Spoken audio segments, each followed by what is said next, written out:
सोचते सोचते ही पता नहीं कितना टाइम निकल जाता। बुक सामने रखी और पढ़ते पढ़ते नोट्स बने। डायरेक्टली स्टैंडर्ड बुक से शुरू किया। एनसीईआरटी को आखिर पढ़ा कैसे जाता है? Hello friends, welcome back to my YouTube channel. My name is Preeti Mali और इस वीडियो में हम जानने वाले हैं how exactly should you study NCERT. So चलिए बिना किसी देरी के वीडियो शुरू करते हैं। आपने हर टॉपर से ये बात तो ज़रूर सुनी होगी कि एनसीईआरटी पढ़ना बहुत ज़्यादा ज़रूरी है फॉर एग्जाम्स लाइक यूपीएससी। क्यों ज़रूरी है? क्योंकि एनसीईआरटी हमारा बेसिक होता है। बिना एनसीईआरटी के पढ़े हम स्टैंडर्ड बुक को नहीं समझ सकते। तो एनसीईआरटी को आखिर पढ़ा कैसे जाता है, ये बहुत सबसे पहला क्वेश्चन हमारे मन में आता है। क्योंकि अगर सही तरीके से हम पढ़ेंगे नहीं एनसीईआरटी को तो हमें कुछ समझ नहीं आएगा और बेसिक क्लियर नहीं होगा तो स्टैंडर्ड बुक भी समझ नहीं आएगी। अब मैं ये सब बातें क्यों बोल रही हूँ? क्योंकि आई एक्सपीरियंस्ड एवरीथिंग। मैंने कोई अटेम्प्ट दिया नहीं है, लेकिन when I was in class 10th और 11th तो मैंने स्टार्ट किया पढ़ना। तो मैंने डायरेक्टली स्टैंडर्ड बुक से शुरू किया। देन आई रियलाइज्ड एक दो टॉपिक कवर करने के बाद कि ये तो बहुत हाई लेवल ही जा रहा है, कुछ समझ नहीं आ रहा है। एक दो टॉपिक स्टार्टिंग में तो हमें पता ही ईजी होते हैं। फिर उसके बाद मैंने रियलाइज़ किया कि एनसीईआरटी से शुरू करना बहुत ज़रूरी है। फिर मैंने एनसीईआरटी से शुरू किया, लेकिन उसमें भी मैंने दो गलतियाँ की। कौन कौन सी? पहली गलती मैंने की कि मैंने डायरेक्टली बुक सामने रखी और पढ़ते पढ़ते नोट्स बनाए बुक में से देख के, तो कॉपी पेस्ट हो गया। तो ये मेरी पहली गलती रही जिससे मुझे कुछ समझ नहीं आया। दूसरी गलती मैंने क्या की कि मैंने एक भी रिवीजन बिल्कुल भी नहीं किया।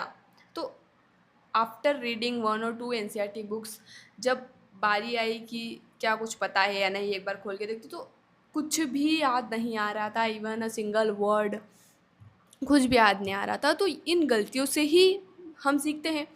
तो इसीलिए मैं आपको ये बता रही हूँ, जो गलतियाँ मैंने करी वो आप ना करें। जो प्रॉब्लम्स मुझे फेस करनी पड़ी वो आपको ना फेस करनी पड़े।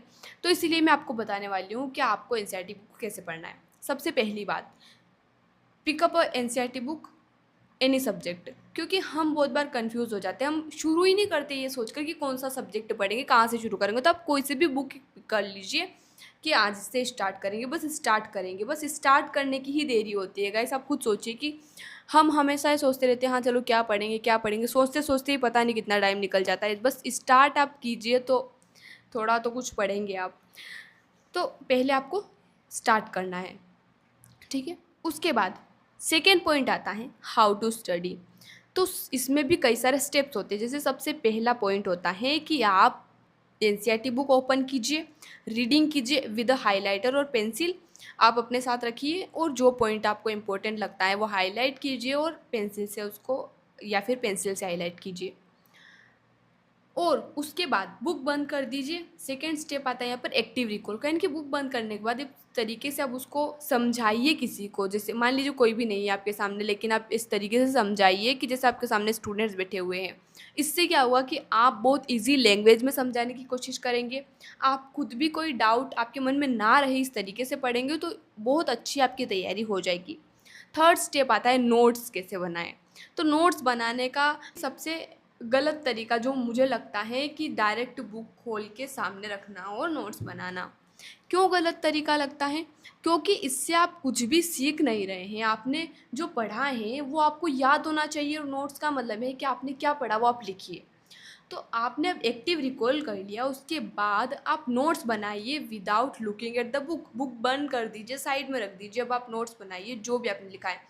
एक दो बार आपको गलतियां हो सकती हैं, रफ में बनाइए। लेकिन आप खुद सोचिए कि आप यूपीएससी एग्ज़ाम की तैयारी कर रहे हैं, किसी भी ऐसी एग्ज़ाम की तैयारी कर रहे हैं, तो हर एग्ज़ाम में या फिर किसी भी कॉम्पिटिटिव एग्ज़ाम में कहीं पर भी हार्ड वर्क ज़रूरी होता ही है। कोई भी शॉर्टकट सक्सेस का नहीं होता है। अगर आप सोच लेंगे कि इतनी मेहनत करनी पड़ रही है, क्या इसका कोई शॉर्टकट है, क्या हम इजी तरीके से नोट्स बना सकते हैं, तो ऐसा कुछ नहीं होता है। सफलता डायरेक्टली आपको नहीं मिलती है, उसके लिए आपको मेहनत करनी ही पड़ती है। तो इतनी मेहनत तो आपको करनी ही पड़ेगी कि आप एक्टिव रिकॉल के बाद बिना देखे बुक को अपने नोट्स बना सके। इतनी मेहनत तो आपको करनी ही पड़ेगी, ठीक है। फिर उसके बाद आप स्टैंडर्ड बुक, जब आपकी एनसीईआरटी कवर हो जाए तो स्टैंडर्ड बुक पर जाइए। उसके बाद आप करंट अफेयर ऐड कीजिए साथ में, ठीक है। डायरेक्टली आप शुरू कर देंगे करंट अफेयर्स से, अगर आप फर्स्ट ईयर ऑफ ग्रेजुएशन में हैं तो आपको बहुत दिक्कत होगी, क्योंकि बेसिक क्लियर नहीं है तो आप कैसे कुछ समझ पाएंगे। तो आज के वीडियो में इतना ही।